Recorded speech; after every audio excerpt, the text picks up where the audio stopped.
حضرت صاحب سٹیل مل سے 4,500 ملازم فارغ کر دیے گئے. حماد اظہر کہتے ہیں کہ اوسطاً 23 لاکھ روپے دیے ہیں فارغ ہونے والے ملازمین کو.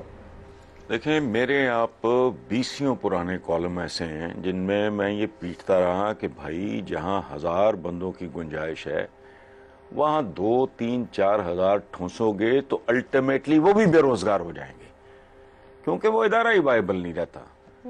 اچھا وہ ایک وزیر اعظم تھا، اب نام اس کا کیا لینا ہے، اس بے وقوف کا یہ تکیہ کلام تھا کہ اگر ملازمتیں دینا جرم ہے تو میں یہ جرم بار بار کروں گا. عجیب وہ احمق قسم کا سلطان رائی فلمی جملے بولتا تھا. پی آئی اے سے لے کے ریلوے تک کا بیڑا غرق کرنے میں ایک بہت بڑا فیکٹر یہ بھی ہے. لاہور کارپوریشن دیکھ لیں آپ، گھوسٹ ملازمین دیکھ لیں آپ. اچھا یہ ایسے کوئی ان کی ابلیسیت ان کے اندر ہے، اپنی مل میں، فیکٹری میں، کارخانے میں، کسی پروجیکٹ میں یا آفس میں یہ ایک بندہ فالتو نہیں رکھتے، لیکن سرکاری کاسٹ پہ یہ اپنا ووٹ بینک بھرتے ہیں. لوگوں کو لوٹ کے اپنے بینک بھرتے ہیں، لوگوں کو بے وقوف بنا کے اپنا ووٹ بینک بھرتے ہیں.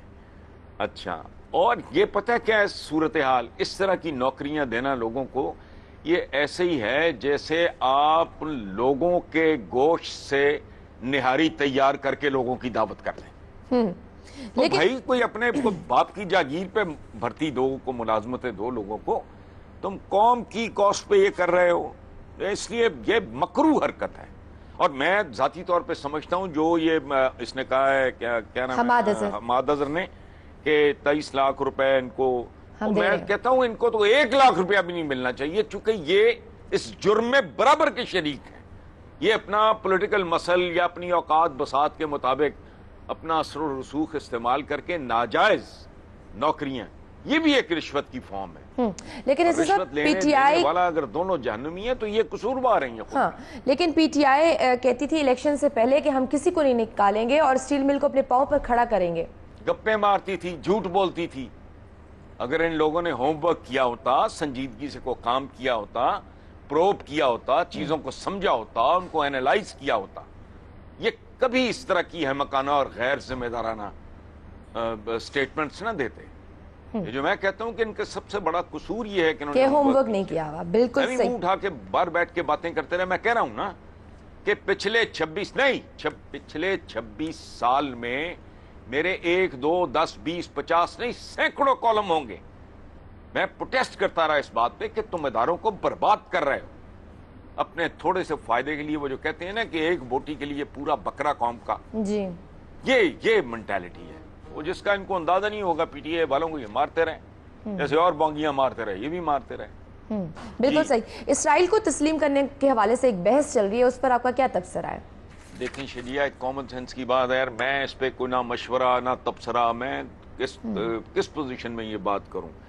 لیکن as a humble student of history اور ایک عملی آدمی کے طور پہ میں 2, 4, 5 سوال ہیں میرے، مجھے کو وہ سمجھا دے. جی طلوع اسلام کا اعزاز عربوں سے کوئی نہیں چھین سکتا. اللہ کا گھر وہاں، حضور صلی اللہ علیہ وآلہ وسلم کا روزہ وہاں. وہ لوگ فلیکسیبلٹی دکھا رہے ہیں جن کا امیجیٹ مسئلہ ہے، جن کا پڑوس ہے. وہ آپ اکیلی ٹھیکیدار بنے ہوئے ہیں اور سب سے زیادہ عقل مند بنے ہوئے ہیں. دوسری بات، ہمارے ماننے یا ماننے سے کیا اسرائیل کی جوز کی مائٹ ختم ہو گئی ہے یا کم ہو گئی ہے یا کنفائن ہو گئی ہے یا کنٹرول ہو گئی ہے؟ وہ عقل کو ہاتھ مارو بھائی. تمہارا تسلیم کرنے نہ کرنے سے کیا ہوتا ہے؟ تمہارا تو روپیہ اونچ نیچ پہ تو تمہارے اختیار میں نہیں ہے.